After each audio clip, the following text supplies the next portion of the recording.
creating and designing your altar.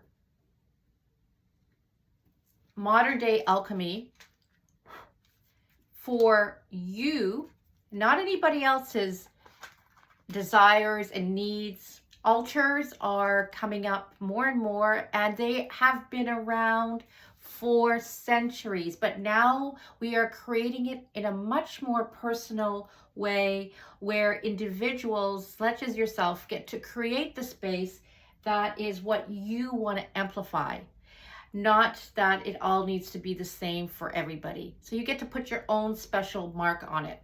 For example, myself as a house coach, what I started noticing is through astrology, I kept hearing that Vesta, who is the goddess of the home, the hearth, kept coming through, and she is here from October up until January. And so I felt it was really important to bring her through, channeling through her, maybe some messages she has for me to give to you.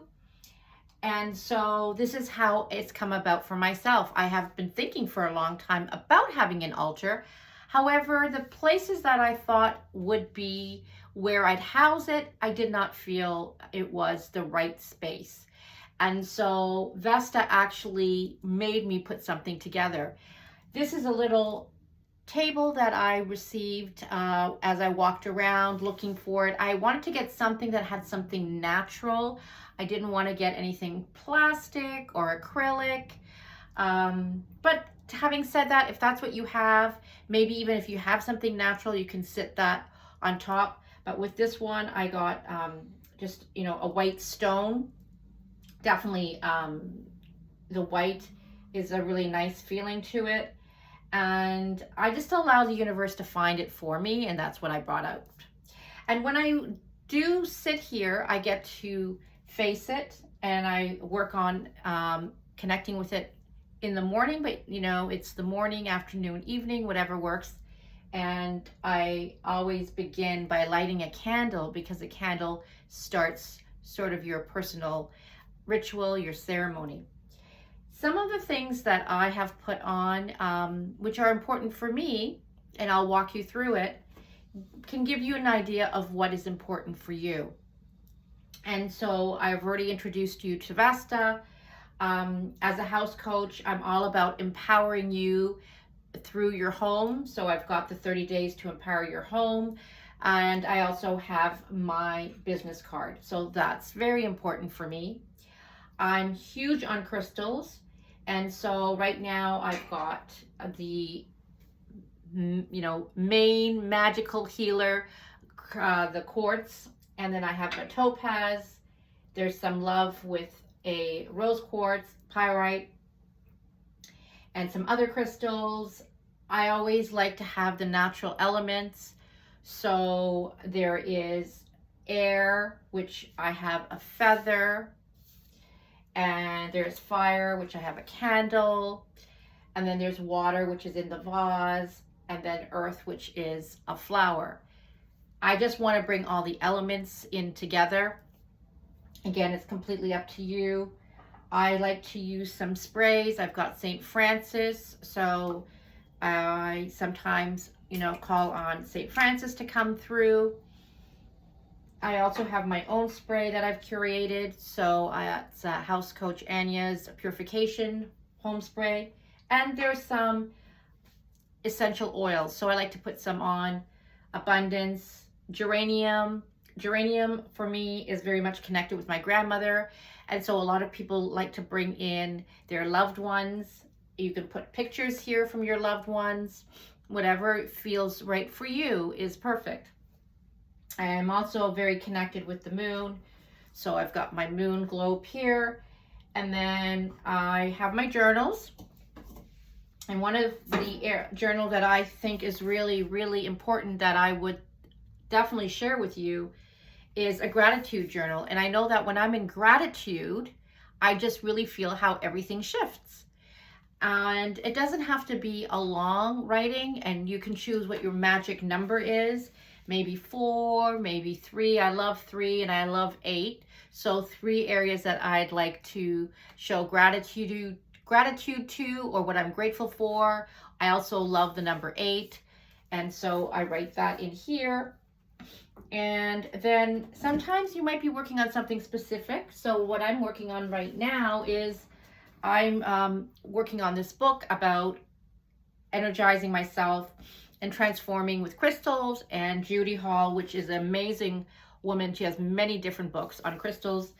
This one here is Working with Crystals, 21 Days. So I have that. And I am also, as you can probably tell, love purple. Also, I have a heart, which I think love is so important, and especially now is for us to bring love all around the world. And I will actually be finishing off this video with a meditation. So if you'd like to stay to the end, we're going to do a meditation and bring love throughout our home. So yeah, that's some of the areas that I have. And so when to start your and build up your altar, there can be different occasions. You might want to make a new one up every month. So it could be some theme. So for December, it could be the holidays. It could also be, maybe your birthday month. Maybe you want to do something for the summer solstice or the winter, the equinox. It all depends on what your theme is. You might want to do some setup. Like when I say setup, what I want to say is maybe shift things around, clean it. I would definitely do some cleaning. And you don't want to have it sitting there. It feels kind of stale if it's there for over a month. And so taking everything out and then dusting everything off. Of course, something like fresh flowers will not stay forever. And when you're doing the cleaning, you want to really, like I said, take everything off and then polish everything, and then do the same thing for whatever you're putting on the altar. So for example, if you're really connecting to the object and you're cleaning it and polishing it, there just seems to be a beautiful connection between you and this object, and it shines so much more brighter. So that's very, very important, and something to really think about for changing it up. Like I said, there are many different beginnings. Like I said, astrology could be one. Every time a new zodiac sign comes in, maybe there's something important for you that you want to work on, then you can bring that in. For example, maybe you, like many of us, want to bring in money, right? So you might want to have some money in your altar. And you can just put that. I've got some Canadian $2 and Canadian $1, which is not around anymore. Or you can put some coins, whatever you'd like to do. You can put that in as well. Maybe you're wanting a job or you're looking for a relationship. Then maybe you want to have a picture of 2 people. Another area that is really beautiful to have is writing a letter of intention, and I will have the link for this if you would like to download it. And what you can do is you can write your intention for you.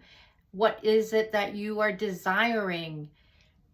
We just gave some examples: a relationship, money, maybe a specific job.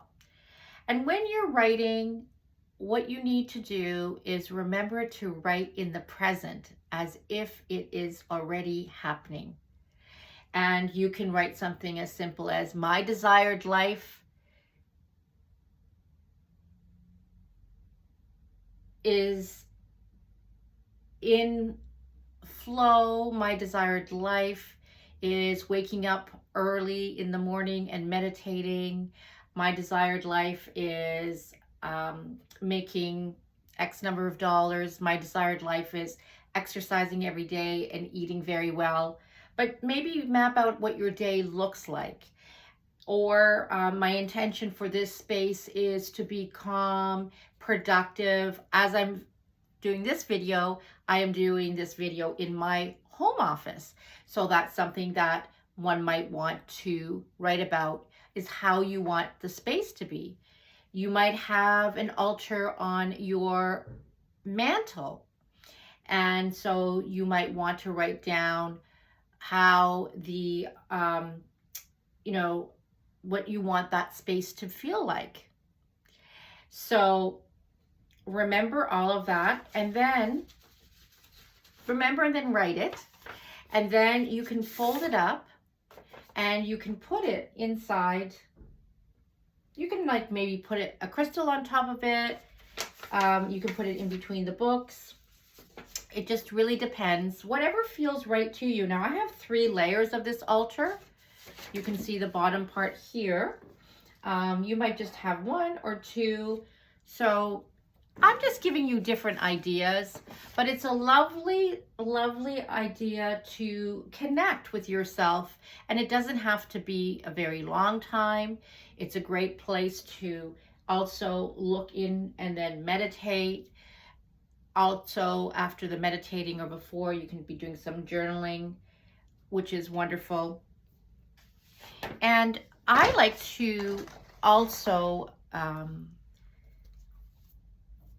bring my cards out, and I'd like to pull a card of the day. And so I thought what I'm going to do is I'm going to ask the cards, I'm going to ask the message. What message do you have for all of us about designing and creating our own curated altar? And these cards are from the beautiful Denise Lynn, and they're called Sacred Destiny. So I'm just going to shuffle them. What I do like to do with the cards is I like to knock them 3 times, clear anything. And I'm just going to take something from the middle. Okay. Oh, so the card is called Purity. I have also a little stand that I then like to place my card on so that I can look at it throughout the day. And I'll just place it here right now if that works. That way you can look at it and then I can read to see what the message is for all of us for our altars.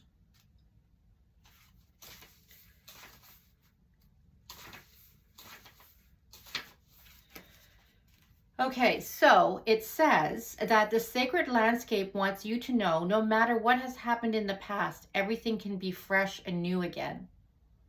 And so if you're thinking about one, or maybe you have one and you're just thinking, oh, I should just change it up.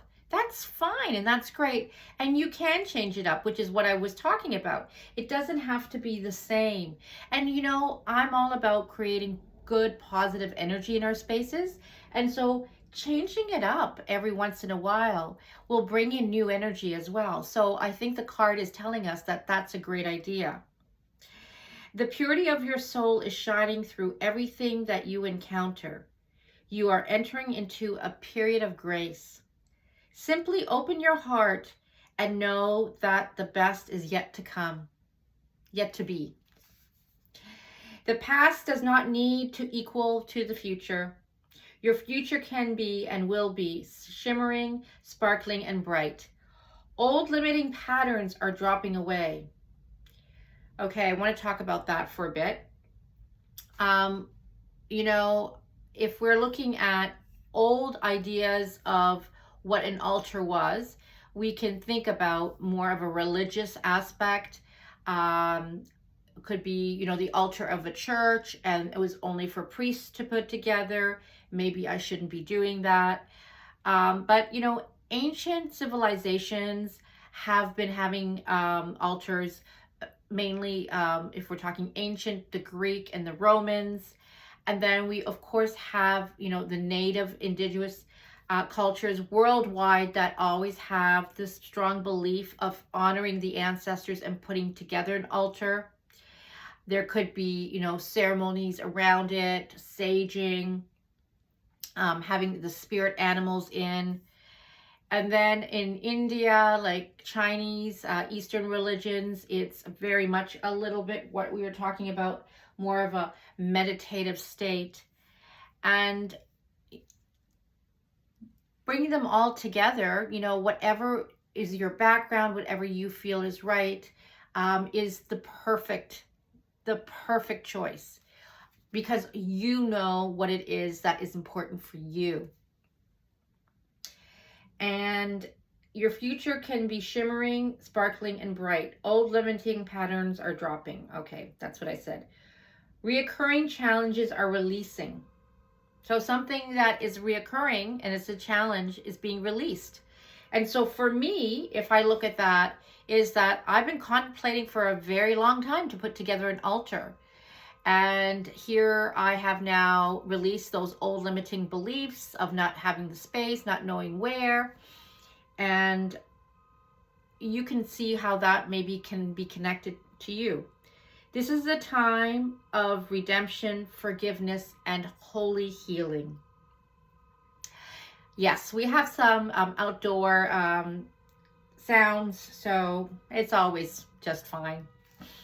And so putting a card out and even asking or journaling with that card is something that you can do. It's all about reflection, and it's your time to honor you in stillness and serenity. I want to just finish off. I know I wanted to say something else. Oh yes, I wanted to talk about the position of your altar. And some people talk about the different directions of where an altar is. So my altar is actually facing west. They talk about having the altar also facing east because of the morning sun, but with the west, this was just the perfect place for me. And I had already had a little bit of a, you know, Anya gallery area here, my A, and they say it's so important. When I was meditating today, they talked about how important your name is, and to say your name because it has a frequency. And that is something you might want to start with when you're getting connected to your morning ritual with your altar. And so I want to talk a little bit about the different directions, because everything is really important to just let it be very natural. And as much as I wanted it on the other side of this little alcove with my window, this seemed to be the perfect space. And so when I connected to the west, it says it connects to the autumn. Well, I'm doing this video with the autumn, and you can see the leaves behind me. And the direction focuses on completion. So I should be thinking about something that I have been working on that is completion. The words are harvest and transformation. Now, if you're looking at the north, which is facing this way as I'm speaking to you, that is all about winter, and it is focusing and grounding, and the words are retreat, reflection, and achievement. So if your altar is facing north, then that's something that is maybe reflecting to you. If we're going east, it's aligned with spring, and the direction focuses on hopes and dreams. Words are growth and renewal. And then the south, which is behind me, is the direction that focuses expansion. Words are abundance, vitality, passion. And one thing is that you might be saying, oh, but this is what I want to focus on the south, and my altar is facing the west. Well, then you can think also about the placement of what is on your altar. So it's maybe what you're putting on your altar and placing it in the west, the south, the east, the north, and that's something that can happen as well. So remember, what's really important is to make it ease, have everything with ease and grace, and not to be pushing things. It really always is meant to be the way it's supposed to be. And what can happen again is there could be changes going on. I might maybe decide later on to move the other side. Um, so it's all good.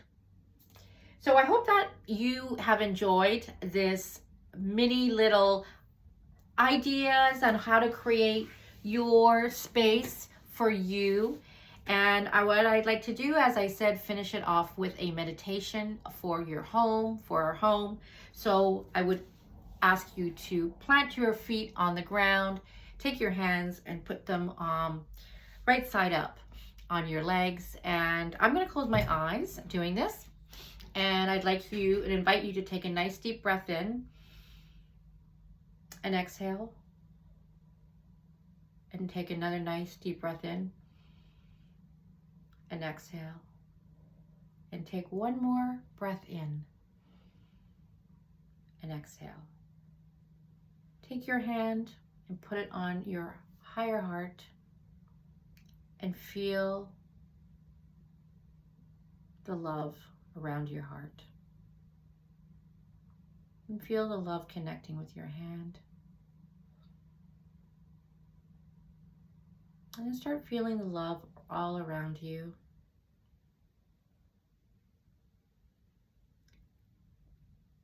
And now bring the love all around the room that you're in.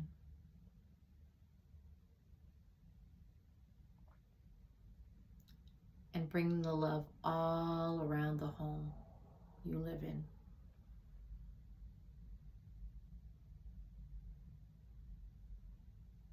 And now feel the bottom of your feet.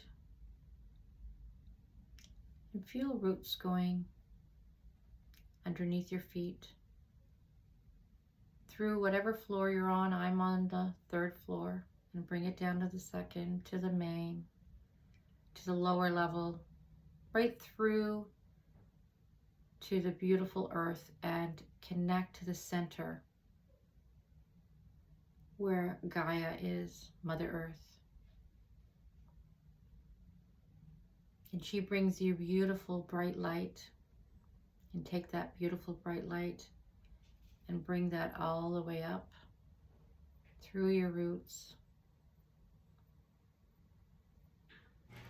bottom of your feet, up your legs, torso, throat, face, and then above your head as far as it can go. And then have the beautiful bright light circle you with a nice big heart, and then circle your home with a big heart. Thank you. House Coach Anya here, and have an amazing time building your altar.